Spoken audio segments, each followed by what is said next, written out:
Hello, and welcome back to the Guns and Glory show. People were claiming constantly that, we're not supposed to have weapons of war on our streets. And I say, yeah, we are, and I can explain why. And that guns are made to kill people. They're designed to kill people, and that, more specifically, the AR-15 assault rifles, so-called, are designed to kill lots and lots of people. Well, that ain't true. No, people started off, back in the caveman days, they get their family and then their tribe and maybe a little town or city, state, nation, alliance, whatever. It progresses over time. And they want to protect what's in their little, their group. They don't want people coming in and taking their belongings, taking their wives and their children.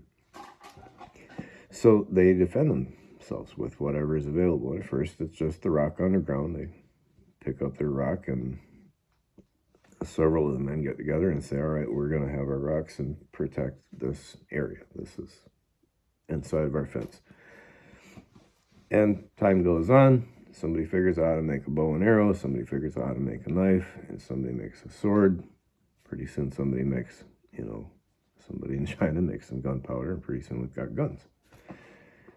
And they weren't designed to kill people. They were designed to defend people. Nobody's running around back then kind of like they do in our cities and bashing each other in the head with rocks. That one's a bit of a mystery here. But it's a different subject. But we don't design our guns to kill people. As a matter of fact, they say the AR-15 is designed to kill many, many people. No, it wasn't. It was designed to kill varmints. That's why it uses a little tiny 22 caliber bullet. And it's going really fast. If you want to shoot something bigger, like a man or a deer, a bear, 30 caliber works better for that. And the militaries for years were using 30 calibers. Most of the infantry was carrying the M1 rifle. It's the 30-06 bullet. And when you get hit with one of those things, you're in serious trouble. You get hit in the torso, you're probably going to die pretty quickly. You get in the head, forget it. Get it in the arm, they're going to cut it off. Same thing with the leg. It's probably going. And it was just dropping these soldiers. In fact, the Germans were complaining about it, saying it wasn't fair. So they wanted to find a bullet that would kill fewer people so that they could go home to their families and maybe actually walk home to their families with their leg on still. So they came up with this AR-15 M16 pattern rifle.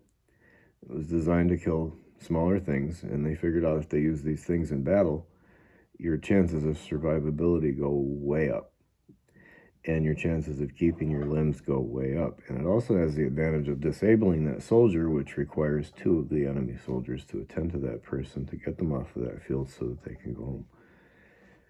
So the AR-15 M16s, they were not designed to kill people. They were designed to not kill people. Unfortunately, we have areas in the United States which are designed essentially to kill people because nobody who is of legal self-obligation to carry a weapon is allowed to be there. So the criminals know that there's no one there to defend the others, and they go in there and do what the cavemen were trying to prevent from the very beginning with their rocks. They kill people. They take things. That's what we have now. In the Second Amendment, they say, oh, you're not supposed to have weapons of war on the streets. Well, that's a natural progression, right? From the caveman days, those few people within the city, the big men with their rocks, they wanted to go to the edge and protect it. Well, they didn't, leave the rocks at the gate. They kept those. And then some smart aleck decides to come in and mess with one of the little girls. The guy takes the rock and eliminates the problem, as it should be. So, yeah, you are supposed to have those. And the Second Amendment is very clear about that. That's why it mentions militia and being organized which is regulated. It means you got your stuff together, your stuff is ready to fire, it's ready to go. You're supposed to have that. We learned that from the British and from centuries of experience before that.